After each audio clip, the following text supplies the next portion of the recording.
As more communities consolidate under different circumstances, it will be important to assess their experiences. This will provide vital information to those considering consolidation or ways to improve their existing approach. It's a very difficult process, and there's many places that are examining it. Many of them are also finding that it's difficult to do. There may be some places that have started it, and if the economy improves, we'll go back. But I suspect that some of these changes will become permanent, in part because, ironically, because they found out that there were very few grave consequences.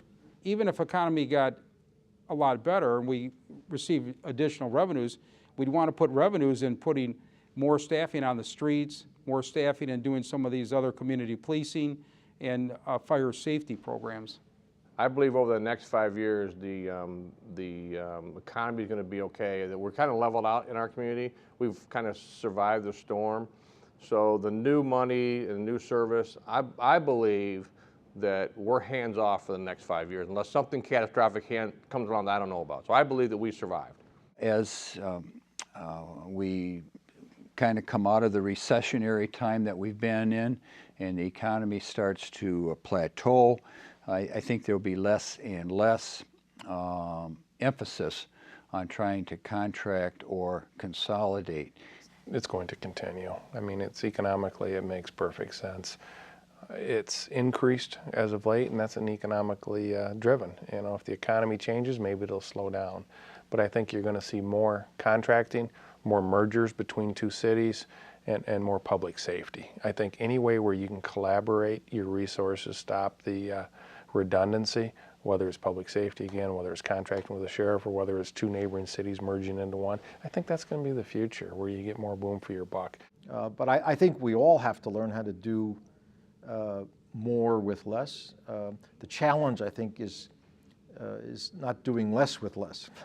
So we're becoming more generalists, and that's becoming more accepted. In my fire and police department, we're accepting that more, that we are becoming generalists, that we are doing, you know, before maybe you were just a crash investigator. Now you may work a district or a patrol division and be the crash investigator like on overtime, or you know, or part of your daily job, and because of that, it's becoming more accepted, and we are becoming more efficient, and that's the direction we're going in.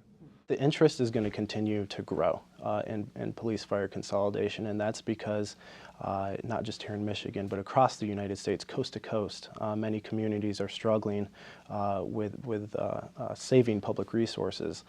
So while some of these communities may not ultimately decide to consolidate police and fire services, many of them may look into it, and that's the research that we're trying to provide, that even if you haven't consolidated, if you're not going through that process, but just if you're looking at it, we want the resources to be there and evidence-based lessons so that policymakers can make an informed decision.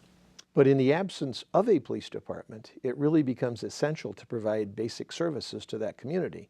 And when you understand you're going to lose the police services, it's important then to come in and provide those services to a level that the community wants. That's where the contracting comes into place. I'm going to provide those services whether you contract with me or not, but to what degree and to what level.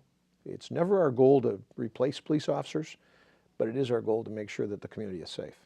I know the governor's real big on consolidation and sharing of services. We like to tell the governor we're the model for everybody else because we've been doing it for so long. I think you'll continue to see as revenues continue to shrink, property values, if you know, have dropped anywhere from 25 to sometimes 50% in some communities.